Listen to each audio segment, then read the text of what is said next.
यह उस समय की बात है प्रियो, जब मूसा की मृत्यु हो गई थी और यहोवा परमेश्वर ने इजरायलियों को कनान देश में पहुंचाने की जिम्मेदारी यहोशू को सौंपी थी।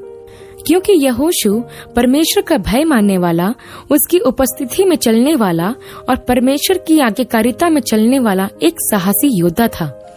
परमेश्वर ने मूसा के स्थान पर यहोशू को इसलिए चुना था क्योंकि वह एक निष्ठावान और नेतृत्व करने की क्षमता रखने वाला व्यक्ति था। हम परमेश्वर पर भरोसा रखते हैं, यह तो एक साधारण बात है, लेकिन यहोशू के जीवन में हम यह पाते हैं कि परमेश्वर का भरोसा यहोशू पर था कि वह इजरायलियों की अगुवाई अच्छे से कर सकेगा और उन्हें प्रतिज्ञात देश में जरूर पहुंचाएगा। इसलिए परमेश्वर ने उसे आज्ञा देते हुए कहा कि मेरा दास मूसा मर गया है, इसलिए अब तू उठ, कमर बांध और इस सारी प्रजा के लोगों को यरदन पार उस देश में ले जा जिसे मैं उनको अर्थात इजरायलियों को देता हूँ। तब परमेश्वर यहोवा की इस आज्ञा के अनुसार इजरायलियों का अगला अगुवा होने के लिए यहोशू का अभिषेक किया गया। तब यहोशू ने भी इजरायलियों के अगुवे के रूप में अपनी जिम्मेदारियों को स्वीकार किया और इजरायलियों को यरदन पार कनान देश में पहुंचाने के लिए उनका नेतृत्व किया। तब आगे हम देखते हैं प्रियो कि यहोशू ने यरीहो नगर का भेद लेने के लिए 2 भेदियों को चुपके से भेज दिया ताकि वह उस नगर का भेद लेकर आ सके। जब वे भेदिए यरीहो नगर में भेद लेने पहुँचे तो कुछ ही समय के बाद यह बात यरीहो के राजा को पता चली कि कुछ लोग यरीहो का भेद लेने नगर में घुस आए हैं। तो उसने अपने सैनिकों को आज्ञा दी कि जाकर उन भेदियों को पकड़ लिया जाए। जब राजा के सैनिक उन भेदियों को खोज रहे थे तो भेदिए छुपते छुपते राहाब नामक एक वेश्या के घर पहुँचे, जिसने उन्हें अपने घर में छुपा लिया। और जब सैनिक उन भेदियों को ढूंढते हुए राहाब के घर आए तो राहाब ने उन भेदियों को अपने घर की छत पर सनई की लकड़ियों के नीचे छिपा दिया। जब खोजने वाले नगर के फाटक से बाहर गए तो राहाब उन भेदियों के पास जाकर उन लोगों से इस बात की वाचा बंधवाती है कि जब तुम इस देश को अपनी अधीनता में ले लो तो मेरी और मेरे परिवार की सुधि लेना। तब राहाब ने उन दोनों भेदियों को अपनी खिड़की से रस्सी के सहारे से नगर के बाहर उतार दिया। तब उन भेदियों ने राहाब से कहा कि जिस खिड़की से तूने हमें उतारा है उस खिड़की पर लाल रंग की डोरी बांध देना, ताकि जब हम इस नगर को अपनी अधीनता में ले लें तो तेरे परिवार के जितने लोग इस घर में रहेंगे उनको कोई हानि नहीं पहुंचाई जाएगी। तब वे भेदिए वहां से चले गए और राहाब ने अपने घर की खिड़की पर लाल डोरी बांध दी।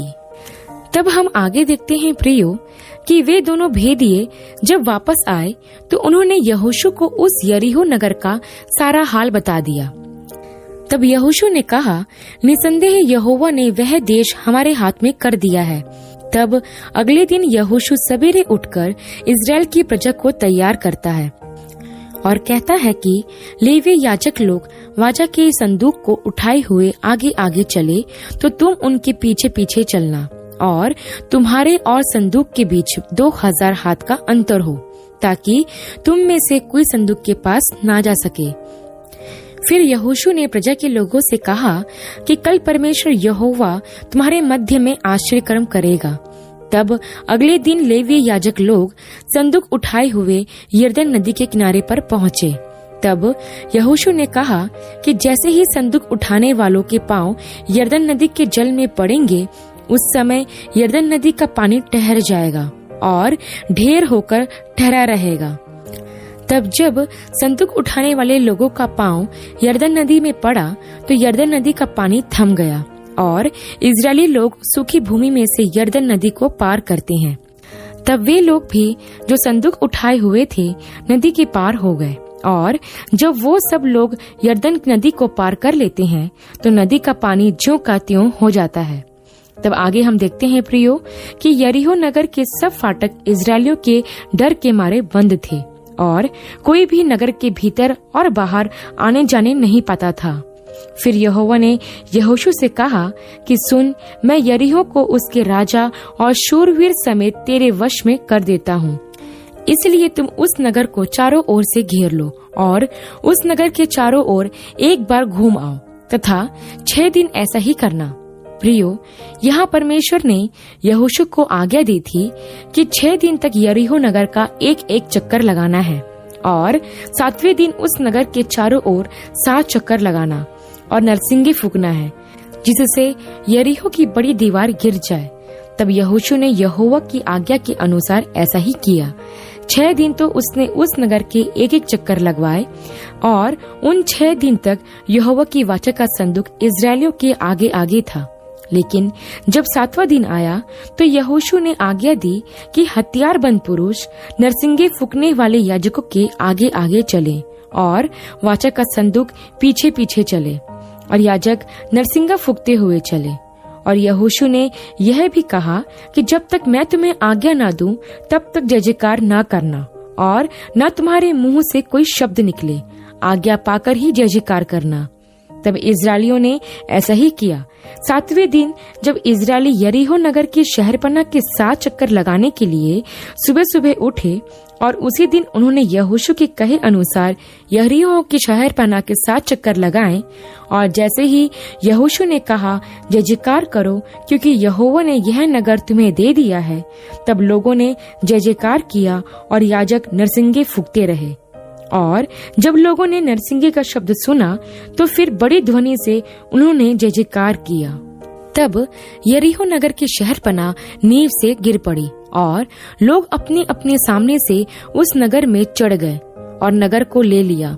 और क्या जवान, क्या बूढ़े, क्या स्त्री, क्या पुरुष, वरन बैल, भेड़, बकरियां, गधे और जितने नगर में थे, उन सबों को उन्होंने अर्पण की वस्तु जानकर तलवार से मार डाला। क्योंकि यहोशू ने कहा था कि नगर की सब वस्तुएं, सोना, चांदी, पीतल और लोहे के सब पात्र यहोवा के लिए पवित्र है, उसे यहोवा के भंडार में रखा जाए और बाकी सब नष्ट किया जाए। केवल राहाब वेश्या और उसके परिवार के लोग ही जीवित छोड़े जाएं, क्योंकि उन्होंने हमारे भेदियों पर दया करके उन्हें अपने घर में छुपा रखा था। तथा राहाब वेश्या और उसके परिवार के सब लोगों को निकालकर इजरायली की छावनी में भेज दिया गया और यरीहो नगर को और जो कुछ उसमें था सबको आग लगाकर फुकवा दिया। इस तरह परमेश्वर यहोवा ने उस नगर के ऊपर इजरायलियों को विजय दिलाई। फिर उसी दिन यहोशू ने इजरायलियों से यह भी कहा कि जो मनुष्य इस नगर यरीहो को फिर से बनाए वह शापित हो। जब वह उसकी नींव डाले तब उसका जेठा पुत्र मरेगा और जब वह फाटक लगाए तब उसका छोटा पुत्र मर जाएगा। और यहोवा यहोशू के संग रहा और उसकी कीर्ति सारे देश में फैल गई। प्रियो, यह एक वास्तविक घटना है जो आज से हजारों साल पहले घटित हुई थी, जिसमें परमेश्वर ने इजरायलियों को अपने प्रतिज्ञा देश में अद्भुत व आश्चर्यजनक रूप से प्रवेश कराया। प्रियो, हमारे वायदे को पूरा करने वाला परमेश्वर है। वह अपने किसी भी प्रतिज्ञा को नहीं भूलता। कनान देश में पहुंचाने की उसकी प्रतिज्ञा यरीहो की विजय के साथ पूरी हुई। परमेश्वर ने वह सारा देश इजरायलियों को दे दिया था, बस उन्हें उस पर अधिकार करना था। प्रियो, इस घटना से कुछ बातें मैं आपको सिखाना चाहती हूँ। सबसे पहले हम देखते हैं प्रियो कि परमेश्वर ने यहोशू से यह कहा था कि मैं यरीहो को उसके राजा और शूरवीरों समेत तेरे वश में कर देता हूँ। यहाँ हम ध्यान दे प्रियो कि परमेश्वर ने यहोशू से यह नहीं कहा कि तू 7 दिन तक चक्कर लगा तब मैं तुझे यरीहो नगर दूंगा। परमेश्वर ने पहले ही यरीहो